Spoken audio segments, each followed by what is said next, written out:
on highly sensitive people. And I have come on to share that if you are highly sensitive, you can develop resilience. So if you are highly sensitive, I want to encourage you to do what I'm about to share with you. So developing resilience as a highly sensitive person is not unattainable. It might feel like it is, but it's not.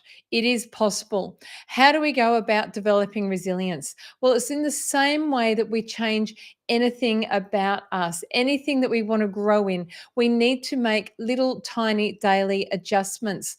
People tend to overestimate what they can achieve in a day, a week, or even a month, but they underestimate what they can achieve with small incremental steps on a daily basis over the span of a year. So, developing resilience as a highly sensitive person, whilst it may seem unattainable,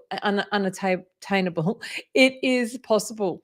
So, start with the one small thing that you can work on and start to adopt that one thing into your daily habits. After time, it takes about 3 weeks, supposedly, for new habits to start to establish themselves.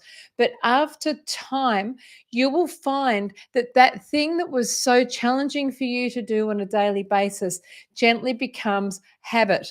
It might be as simple as, for someone that finds it hard to look someone in the eye, it might be as simple as looking at someone that you're paying for your groceries with, or someone you're buying a cup of coffee with. Look at them in the eye if you can, or look at their face, smile, and say, "Thank you." That might be for you an incredible step of faith and stepping out there. For others, it might be saying to that person, "Hi, how are you? How has your day been?" And then stopping and listening and nodding. So there's little things that we can grow and develop our resilience just by applying them on a daily basis. Because as we start to do these things on a daily basis, we will find that we will start to desensitize ourselves from the overstimulation that is going on around us. We'll start to realize that it's not the end of the world if we have to interact with people as we go about our day, and we can continue to step out and grow each day. Once you've ticked off the first thing that you want to develop and grow, then you can move on to the next thing. What I recommend you do, though, is ask God, what one small thing do you think, God, I need to be working on? And he'll let you know. I didn't start off stopping for the one all of a sudden after being a shy little child who used to hide from her adult male cousins and cry under the kitchen table when they came to see me. I was that small, shy little 4-year-old, but I learned and I grew by developing resilience from day to day activities. I so desperately wanted to learn how to recognize and respond to the voice of God. I chose to daily make it a habit to ask Him, "What would you like me to do with you today, God?" Because, of course, life with God is an adventure, it's not a job description. So, if you are highly sensitive, if you find it hard to look at someone in the face, if you find it hard to engage people with your eyes, what do? You step out and you try it one day at a time.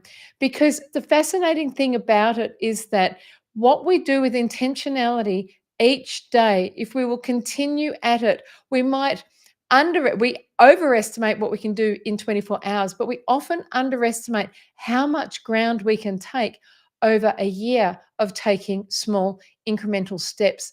The secret is not to give up. Do not give up as you step out to try to develop resilience when it comes to heightened sensitivity. Of course, constantly be chatting to God, but this is how we grow our resilience. You will be amazed at where you are at this time next year. Could I stand here and talk to you on a tiny little circle on my computer and feel like I wasn't absolutely batty whilst I was doing it?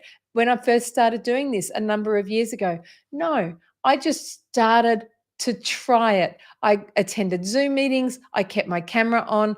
I kept on learning how to look into the camera. I learned how to engage in Zoom meetings.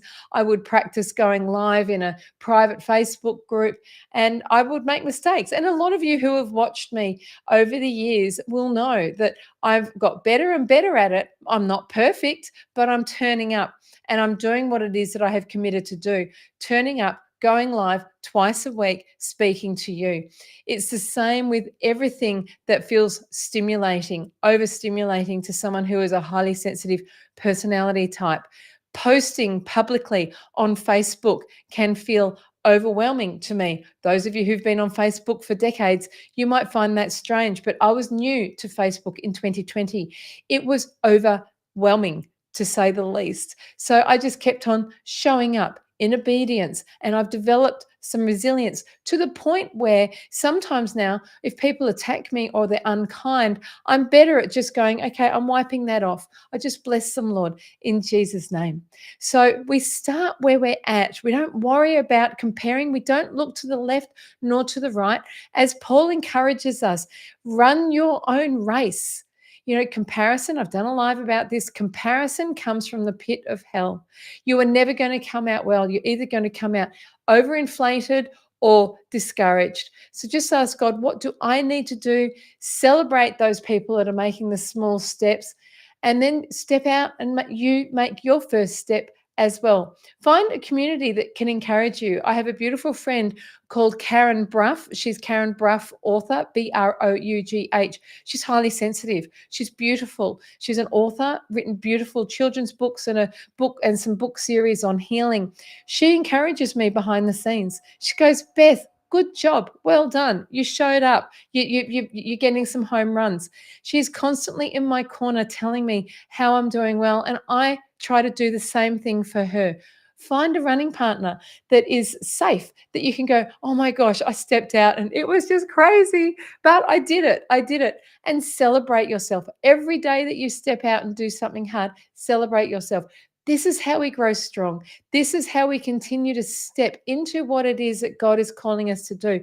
As we are loyal and diligent with the small things that He's given us, smiling at the cashier when we're buying our groceries, saying thank you, but engaging with people, not looking at the phone, but looking at the person who's making you your cup of coffee in the morning at the shops, at Starbucks, or wherever it is that you might be, saying, hey, how are you? How's your day been? Has it been busy? Oh my gosh, it looks like it's been crazy. Is there something I can pray for you for? That's how you start. You start just by starting, just talking to people as we go about our day. So I just wanted to come on and give you some tips, let you understand that we can develop resilience. I need to try to remember to come on Friday. I want to tell you a testimony about when I stepped out and it all went to custard. So I think it's really important for everyone to understand that, look, all of the wins, they are exhilarating, but the no's are also just as exhilarating if we can turn them into seeing them as wins. I haven't had many people say no when I've offered prayer for them, but the ones that I have, I've taken it back to the Father and I've said, what could I have done? How could I grow and learn? Every time we even step out and give things a go, or even if we think of stopping for the one, just inclining our ear to the heartbeat of heaven and saying, God, is there someone you would like me to pray for? And then retreating and going, I can't do it. I can't do it. Even thinking about doing it, I see as a win, because you're thinking about it. You're at least engaging the heart of God to get going. So anyway, enough from me. Wanted to get on just to celebrate you. We'll catch you soon. Lots of love. Let me know in the chat if you are finding these tips helpful, because I want them to be helpful. Anyway, we will catch you soon.